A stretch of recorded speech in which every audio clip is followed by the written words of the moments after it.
ശിവഗിരിയിൽ നവരാത്രി ആഘോഷങ്ങൾക്ക് തുടക്കമായി. ശ്രീനാരായണ ധർമ്മസംഘം ട്രസ്റ്റ് പ്രസിഡന്റ് സ്വാമി സച്ചിദാനന്ദ നവരാത്രി മഹോത്സവം ഉദ്ഘാടനം ചെയ്തു. നവരാത്രി മണ്ഡപത്തിൽ 12 വരെ വിവിധ കലാപരിപാടികൾ അരങ്ങേറും. CITU 3ാമത് സംസ്ഥാന സമ്മേളനം ഒക്ടോബർ 5, 6 തീയതികളിൽ ആലപ്പുഴയിൽ നടക്കും. പ്രതിനിധി സമ്മേളനം CITU കേന്ദ്ര വർക്കിംഗ് കമ്മിറ്റി അംഗം CS സുജാത ഉദ്ഘാടനം ചെയ്യും.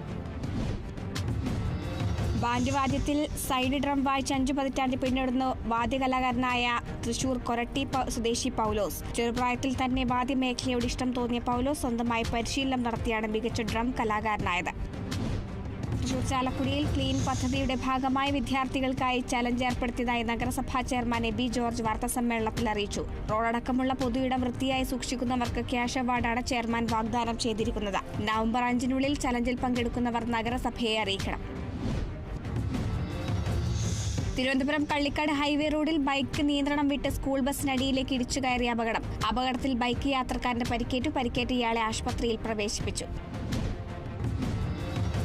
തിരുവനന്തപുരം വർക്കലയിൽ 3 മത്സ്യത്തൊഴിലാളികൾക്ക് വെട്ടേറ്റ സംഭവത്തിൽ 5 പേർ പിടിയിൽ. വർക്കല താഴെവെട്ടൂർ സ്വദേശി യൂസഫ്, ജവാദ്, നിസാമുദ്ദീൻ, ജഹാംഗീർ, നൈസാം എന്നിവരാണ് പോലീസിന്റെ പിടിയിലായത്. വെട്ടേറ്റ 3 പേരെയും വർക്കല താലൂക്ക് ആശുപത്രിയിലും തുടർന്ന് തിരുവനന്തപുരം മെഡിക്കൽ കോളേജ് ആശുപത്രിയിലും പ്രവേശിപ്പിച്ചു. കോട്ടയം കൊല്ലപ്പള്ളിയിൽ ഓട്ടോയിൽ പാമ്പിനെ കണ്ടെത്തി. പാമ്പ് കയറിയത് ടൗണിൽ ഓട്ടം പോകാൻ കിടന്ന ഓട്ടോറിക്ഷയിലേക്ക്. പാമ്പ് വില്ലൂന്നി ഇനത്തിൽപ്പെട്ടതാണെന്ന് നിഗമനം. പാമ്പിനെ കണ്ടെത്താനായില്ല. തൃശൂർ ഇടിയഞ്ചിറ വളയംകെട്ട് നിർമ്മിക്കുക, ഉപ്പുവെള്ളം കയറി കൃഷി നശിച്ച കർഷകർക്ക് നഷ്ടപരിഹാരം നൽകുക എന്നീ ആവശ്യങ്ങൾ ഉന്നയിച്ചുകൊണ്ട് പറപ്പാടം കോൾപ്പടവ് കമ്മിറ്റിയുടെ നേതൃത്വത്തിൽ മുല്ലശ്ശേരി കൃഷിഭവനിലേക്ക് മാർച്ച് നടത്തി. പെരുവല്ലൂർ സെന്ററിൽ നിന്ന് ആരംഭിച്ച മാർച്ച് കൃഷിഭവന് മുന്നിൽ സമാപിച്ചു. തുടർന്ന് നടന്ന ധർണ ജൈവ വൈവിധ്യ സംരക്ഷകൻ NJ ജെയിംസ് മാസ്റ്റർ ഉദ്ഘാടനം ചെയ്തു. കൊല്ലം കുന്നത്തൂർ ബ്ലോക്ക് മഹിളാ കോൺഗ്രസ് ക്യാമ്പിന് തുടക്കമായി. KPCC രാഷ്ട്രീയകാര്യ സമിതി അംഗം ഡോക്ടർ ശൂരനാട് രാജശേഖരൻ ക്യാമ്പ് ഉദ്ഘാടനം ചെയ്തു. വീട് പണി നിശ്ചയിച്ച സമയത്തിനുള്ളിൽ പൂർത്തിയാക്കാത്തതിനെ തുടർന്ന് ഫയൽ ചെയ്ത ഹർജിയിൽ പരാതിക്കാരന് അനുകൂല വിധി. തൃശൂർ കാഞ്ഞാണി സ്വദേശി ഷിബു കൊല്ലർ ഫയൽ ചെയ്ത ഹർജിയിലാണ് അനുകൂല വിധി. കോയമ്പത്തൂരിലുള്ള ഇന്നോ സ്ട്രക്ചറൽ സിസ്റ്റം പ്രൈവറ്റ് ലിമിറ്റഡിന്റെ മാനേജിംഗ് ഡയറക്ടർ 11,68,600 രൂപയും പലിശയും നൽകാൻ കോടതി നിർദ്ദേശം. തൃശൂർ ചാലക്കുടി ദേശീയപാതയോരത്തെ നഗരസഭാ ശ്മശാനത്തിന്റെ പുകക്കുഴൽ തകർന്നു വീണു. 100 അടിയിലധികം ഉയരത്തിലുള്ള പുകക്കുഴൽ വീണത് ശ്മശാനത്തിന്റെ ഷീറ്റുമേഞ്ഞ മേൽക്കൂരയ്ക്ക് മുകളിൽ. പുകക്കുഴൽ തകരാൻ കാരണം നഗരസഭ യഥാസമയത്ത് അറ്റകുറ്റപ്പണികൾ നടത്താത്തത് മൂലമെന്ന് നാട്ടുകാർ.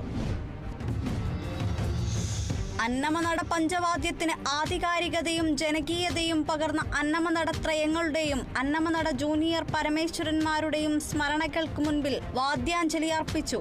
അന്നമനട മഹാദേവ ക്ഷേത്രമുറ്റത്താണ് സ്മരണാഞ്ജലി സംഘടിപ്പിച്ചത്. അന്നമനടത്രയം അനുസ്മരണ സമിതിയുടെ നേതൃത്വത്തിലായിരുന്നു വാദ്യാഞ്ജലി നടന്നത്.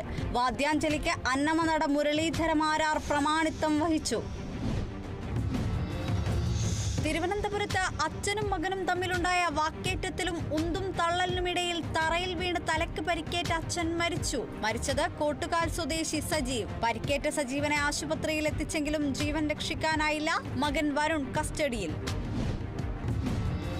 ഗാന്ധി ജയന്തി ദിനത്തോടനുബന്ധിച്ച് മലപ്പുറം ആലങ്കോട് ഗ്രാമപഞ്ചായത്ത് വിദ്യാർത്ഥികൾക്കായി സംഘടിപ്പിച്ച ചിത്രരചനയും ക്വിസ് കോമ്പറ്റീഷനും ശ്രദ്ധേയമായി.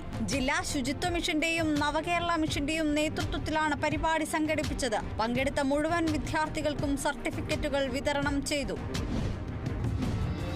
മലപ്പുറം എടപ്പാൾ ഗ്രാമപഞ്ചായത്തിലെ അജൈവ മാലിന്യ സംസ്കരണ കേന്ദ്രമായ MCF നാടിന് സമർപ്പിച്ചു. പഞ്ചായത്ത് പ്രസിഡന്റ് CV സുബൈദ ഉദ്ഘാടനം ചെയ്തു. 30 ലക്ഷം രൂപ ചിലവിട്ടാണ് MCF നിർമ്മിച്ചത്.